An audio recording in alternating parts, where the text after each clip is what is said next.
आज हम लोग शुरू करने जा रहे हैं अपने टाइप्स ऑफ फार्मिंग का सेकेंड टाइप, जिसका नाम है कॉमर्शियल फार्मिंग। देखिए, बहुत बार ना आपको कॉमर्शियल फार्मिंग और सब्सिस्टेंस फार्मिंग में डिफरेंशिएट पूछ लेता है, यानी कि ऐसे पूछ देगा कि what is the difference between subsistence farming and commercial farming. तो इन दोनों के बारे में आप डिफरेंशिएट भी समझते हुए चलिएगा, ठीक है। देखिए, अब हाँ, एक बार हम आपको याद दिला देते हैं कि आपका सब्सिस्टेंस फार्मिंग क्या था। देखिए, दो प्रकार का फार्मिंग था हमारा, सब्सिस्टेंस और कमर्शियल। तो सब्सिस्टेंस फार्मिंग का ये कुछ पॉइंट थे हमारे, इसको आप ध्यान में रखिएगा, क्योंकि यदि आप इसको ध्यान में रखते हैं तो फिर कमर्शियल फार्मिंग समझना बहुत ही आसान हो जाएगा आपके लिए, और डिफरेंस बिटवीन भी करना आसान हो जाएगा, ठीक है। चलिए, क्या है कमर्शियल फार्मिंग में? In commercial farming crops are grown and animals are reared for sale in market. देखिए, सब्सिस्टेंस फार्मिंग में हम लोग जो खेती करते थे या फिर जो जानवर को पालते थे, वो तो केवल अपने फैमिली के लिए ही पालते थे ना, अपने फैमिली के यूज के लिए ही। लेकिन कमर्शियल फार्मिंग में हम लोग क्या करते हैं, मार्केट के लिए, यानी कि हम लोग उसको मार्केट में सेल भी कर सके, उससे प्रॉफिट भी कमा सके, इस पर्पज़ के लिए हम लोग कमर्शियल फार्मिंग करते हैं। यानी कि कमर्शियल फार्मिंग में दो चीज़ इंक्लूड है, हम लोगों को अपना ज़रूरत खुद पूरा हो जाए, यानी कि हमारा जो फैमिली का नीड है वो भी पूरा हो जाए, और हम उसको मार्केट में जाके बेच भी सके। तो ये डिफरेंस है किसमें, कमर्शियल और सब्सिस्टेंस फार्मिंग में। तो सब्सिस्टेंस फार्मिंग केवल अपने फैमिली के यूज के लिए होता है, लेकिन कमर्शियल फार्मिंग दोनों के लिए होता है। तो ये पहला डिफरेंस हो गया। आगे, it is practised in large land and the amount of capital used is also large. Subsistence farming छोटे से प्लॉट पे होता था, लेकिन कमर्शियल फार्मिंग बहुत बड़े लैंड पे होता है, और साथ ही साथ कमर्शियल फार्मिंग में पैसा भी बहुत लगता है। अब सब्सिस्टेंस फार्मिंग में आपके पास लैंड कम है तो पैसा भी कम लगेगा ना, लेकिन कमर्शियल फार्मिंग में जस्ट इसका उल्टा है। तो ये इसका हो गया दूसरा डिफरेंस, ठीक है। तो डिफरेंस बिटवीन भी करते चलिएगा, क्योंकि एग्जाम में पूछ लिया जाता है ना। आगे, इन commercial farming most of the work is done by machine. Commercial farming में अधिकतर काम जो है ना वो मशीन से किया जाता है, यानी कि ट्रैक्टर से, सीड ड्रिल से, या फिर अलग अलग नए नए टेक्नोलॉजी का इस्तेमाल करके होता है। लेकिन क्या सब्सिस्टेंस फार्मिंग में ऐसा कुछ था क्या? नहीं, वहाँ पे तो खुद लेबर काम कर रहे थे, वो भी कौन से लेबर, अपने ही घर के लेबर, है ना। तो ये तीसरा डिफरेंस हो गया। आगे, कमर्शियल फार्मिंग, हाँ, तीसरा डिफरेंस, यानी कि तीन मेन डिफरेंस है। यदि ये तीन डिफरेंस भी यदि आप लिख देते हैं ना तो बहुत अच्छा होगा, लेकिन यदि इसके अलावा कुछ आपके माइंड में है तो वो भी आप लिख दीजिएगा, है ना। 3 नंबर में आए तो 3 डिफरेंस लिखिएगा, 5 नंबर में आ जाए तो 2 अपने से खोज के जो अच्छा लगे आपको आप वो लिख सकते हैं, ठीक है। चलिए, तो आपके लिए ये एक होमवर्क भी रहेगा, ऑफलाइन प्लस ऑनलाइन। ऑनलाइन वाले बच्चे आपके लिए भी ये होमवर्क है कि कम से कम आपको 2 डिफरेंस और खोज के लाना है, ठीक है। तो 2 डिफरेंस और क्या क्या हो सकता है आप ऑनलाइन वाले बच्चे कमेंट करेंगे, और ऑफलाइन वाले आप अपने कॉपी में लिख के लेते आएंगे, ठीक है। तो जैसे कि हमने यहाँ पे 1, 2, 3 डिफरेंस तो बता दिया, तो 2 डिफरेंस बताने का आपका काम है। आप कोशिश कीजिएगा, तो आप एक बार कमेंट कर लीजिएगा ऑनलाइन वाले, और आप लोग एक बार लिख के लेते आइएगा, ठीक है। चलिए, आगे बढ़ते हैं। Commercial farming can be further classified as grain farming, mixed farming and plantation. तो जिस प्रकार से हम लोगों ने सब्सिस्टेंस फार्मिंग को डिफरेंट क्लासीफाई किया था ना, उसी प्रकार से हम लोग अब कमर्शियल फार्मिंग को 3 अलग अलग कैटेगरी में बांट रहे हैं। पहला है आपका ग्रेन फार्मिंग, सेकेंड है मिक्स्ड फार्मिंग, और तीसरा है प्लांटेशन। किसको बांट रहे हैं हम लोग? कमर्शियल फार्मिंग को बांट रहे हैं। चलिए, इन तीनों के बारे में भी हम लोग एक एक करके बात कर ही लेते हैं। पहला है आपका कमर्शियल ग्रेन फार्मिंग। चलिए, जानते हैं इसके बारे में क्या लिखा हुआ। In commercial grain farming crops are grown for commercial purpose. यानी कि कमर्शियल ग्रेन फार्मिंग में हम लोग क्या करते हैं, जो भी हम लोग अपने क्रॉप्स का प्रोडक्शन करते हैं, बेसिकली हम लोग उसको कमर्शियल पर्पज के लिए करते हैं। कमर्शियल पर्पज का मतलब हो गया कि अपने यूज के साथ साथ मार्केट में बेचेंगे और पैसा कमाएंगे, प्रॉफिट कमाएंगे, इस पर्पज के लिए हम लोग करते हैं। ये पहला हो गया इसका बात। सेकेंड है wheat and maize are the major crops in commercial grain farming. Commercial grain farming में बहुत प्रकार के क्रॉप्स का प्रोडक्शन किया जाता है, लेकिन व्हीट और मेज जो है ये सबसे ज़्यादा है, मेजर है, ठीक है।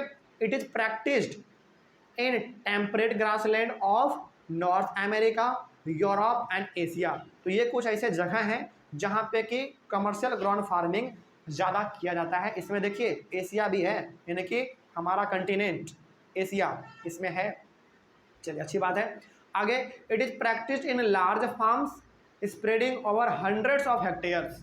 सोचो, यानी कि कमर्शियल फार्मिंग बेसिकली मार्केट के पर्पस के लिए ही होता है, प्रॉफिट के पर्पस के लिए होता है। तो क्या आप इसको छोटे से लैंड में कर सकते हैं क्या? नहीं, बहुत बड़ा लैंड चाहिए। तो इसमें एकदम सैकड़ों हेक्टेयर के, यानी कि 100 हेक्टेयर का जमीन होता है, बहुत बड़ा बड़ा, उसके ऊपर इसको किया जाता है, ताकि आप अपना खुद यूज करने के लिए रख लें अनाज को और मार्केट में भी बेच सके। तो ये बात हो गया हमारा कमर्शियल ग्रेन फार्मिंग का। ठीक है, आगे बढ़ते हैं। उसके बाद है हमारा मिक्स्ड फार्मिंग। नाम से ही मालूम चल रहा है, मिक्स्ड मतलब कुछ मिला हुआ होगा। क्या मिला हुआ होगा? क्रॉप मिला होगा, है ना। चलिए जानते हैं। इन mixed farming the land is used for growing food and fodder crops. देखिए, मिक्स्ड फार्मिंग में हम लोग क्या करते हैं ना, हमारे पास एक बहुत बड़ा लैंड होता है, उस लैंड को हम लोग दो हिस्सों में बांट देते हैं। एक हिस्से में हम लोग फूड क्रॉप उगाते हैं, फूड क्रॉप मतलब जो ह्यूमन बींग इस्तेमाल करता है अपने खाने के लिए, और दूसरे हिस्से में हम लोग फॉडर क्रॉप को उगाते हैं। फॉडर क्रॉप मतलब वैसे क्रॉप जो जानवर खाते हैं, जानवर के लिए भी उगाया जाता है, याद रखिएगा। हाँ बिल्कुल, तो जानवर के लिए और ह्यूमन बींग के लिए, दोनों के लिए अलग अलग क्रॉप को एक ही लैंड पे उगाया जाता है। तो अब जरा बताइए कि लैंड आपके पास एक ही है, लेकिन एक ही लैंड पे आपने दो अलग अलग डिवाइड कर दिया लैंड को, तो क्या वो मिक्स्ड फार्मिंग है? बिल्कुल है ना। आगे, in mixed farming the farmers grow food crops like cereals and vegetables and fodder crops like sorghum, berseem etcetera.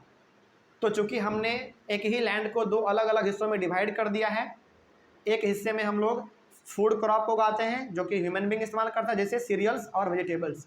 Serials में हमारे क्या क्या आते हैं मालूम है? राइस, मेज, पल्सेस, ये तीन मेजर चीज़ हमारे जो हैं सीरियल्स में आते हैं, और वेजिटेबल्स में तो हमारा सब्जी ये सब आता ही है। तो ये हो गया फूड क्रॉप। और फॉडर क्रॉप जो कि जानवरों के लिए उगाया जाता है, वो कौन सा है? Sorghum, berseem etcetera. और भी कुछ है। सोरगम और बियरसीम क्या है? ऐसे क्रॉप है जो कि जानवरों के लिए इस्तेमाल होता है, वो उसके लिए उगाया जाता है। आगे, it is practice in Europe, USA, Argentina, Australia, New Zealand and south Africa. तो ये ऐसे कुछ जगह हैं, कुछ हमारे कंट्री भी हैं, कुछ इसमें हमारा कंटिनेंट भी है जहाँ पे कि मिक्स्ड फार्मिंग को परफॉर्म किया जाता है। ठीक है, चलिए आगे बढ़ते हैं फिर। अच्छा, क्या मिक्स्ड फार्मिंग हमारे भारत में नहीं होता है क्या? हमारे भारत में भी होता है, लेकिन उतना नहीं होता है जितना यहाँ पे इन सब में होता है, उतना हमारे भारत में नहीं होता है, इसलिए यहाँ पे नहीं लिखा हुआ है। तो इसका मतलब ये नहीं समझ लेना है कि मिक्स्ड फार्मिंग भारत में नहीं होता है, लेकिन उतना नहीं होता है, इसलिए यहाँ पे उसका नाम नहीं लिखा हुआ है। तो ये हो गया हमारा मिक्स्ड फार्मिंग। उसके बाद हम लोग सेकेंड टाइप पढ़ लेते हैं, प्लांटेशन क्या होता है। देखिए, plantation are a type of commercial farming. पहला ही पॉइंट क्लियर कर दिया कि प्लांटेशन है यानी कि किसका टाइप है? कमर्शियल फार्मिंग का है। और कमर्शियल फार्मिंग किसका टाइप है? कमर्शियल फार्मिंग तो एक टाइप ही है, टाइप्स ऑफ फार्मिंग का। ठीक है, तो प्लांटेशन जो है एक कमर्शियल फार्मिंग का एक अलग टाइप है, where single crops like tea, coffee, sugar cane, rubber, banana and cotton are grown. देखिए, प्लांटेशन क्या होता है, हम लोग इसको एक लाइन में से समझ सकते हैं कि बहुत बड़े लैंड में सिंगल क्रॉप का प्रोडक्शन को यदि किया जाए तो हम लोग उसको कहेंगे प्लांटेशन। मतलब ये हो गया कि मान लीजिए आपके पास हजारों हजार हेक्टेयर ऑफ लैंड है, लेकिन हजारों हेक्टेयर ऑफ लैंड में आप केवल सिंगल क्रॉप का प्रोडक्शन कर रहे हैं, यानी कि एक ही चीज़ का, चाहे आप टी का कर लो, चाहे आप कॉफ़ी का, शुगर का, रबर का, बनाना का या फिर कॉटन का। लेकिन बहुत बड़े लैंड पे एक ही सिंगल क्रॉप का प्रोडक्शन जब होता है ना, तो हम लोग उसको कहते हैं प्लांटेशन। ठीक है, लेकिन क्या बहुत बड़ा लैंड है, कुछ हिस्से में कुछ और उगा दिए, कुछ हिस्से में कुछ और उगा दिया, क्या वो प्लांटेशन कहलाएगा?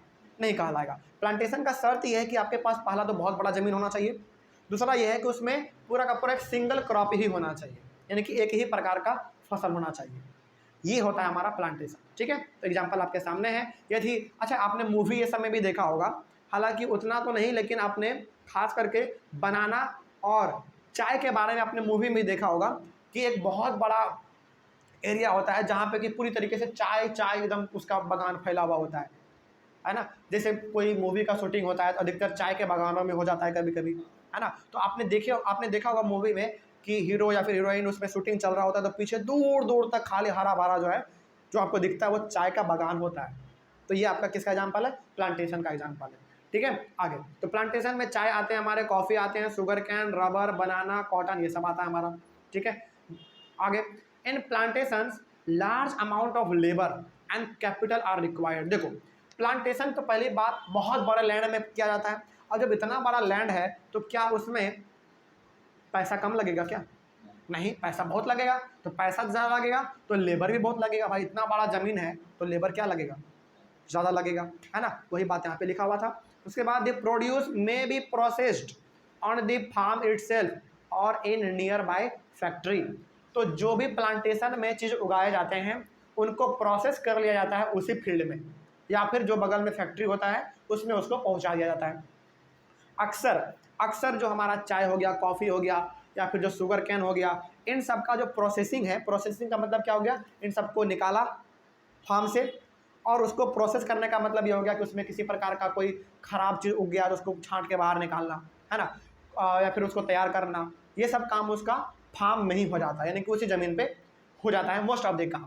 प्रोसेसिंग का काम जो है वो वहीं पे हो जाता है, लेकिन यदि ज़रूरत पड़ा तो बगल में जो फैक्ट्री वैक्ट्री होता है वहाँ पे उसको पहुँचा दिया जाता है। एग्जाम्पल के तौर पे जैसे सपोज कीजिए कि शुगर कैन है, आपके पास बहुत बड़ा ज़मीन है, आपने उसमें गन्ने का खेती कर लिया, लेकिन क्या गन्ने से आप जो चीनी बनाएंगे, जो आप गुड़ बनाएंगे, हालांकि आप फार्म में ही कर सकते हैं, गुड़ बनाना कोई बड़ा बात नहीं है, लेकिन क्या आप बनाना चाहेंगे?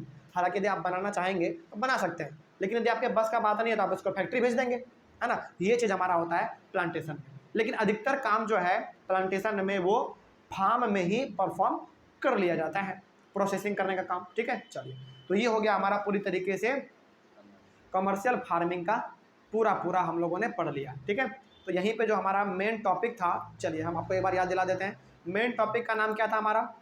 मेन टॉपिक का नाम था टाइप्स ऑफ फार्मिंग। तो इसके अंदर हम लोगों ने सब्सिस्टेंस के बारे में पढ़ लिया और कमर्शियल के बारे में भी हम लोगों ने पढ़ लिया। तो ये टॉपिक हमारा जो है पूरी तरीके से खत्म होता है। अगले वाले क्लास में हम लोग शुरू करेंगे मेजर क्रॉप्स के बारे में। ठीक है, चलिए, थैंक यू वेरी मच।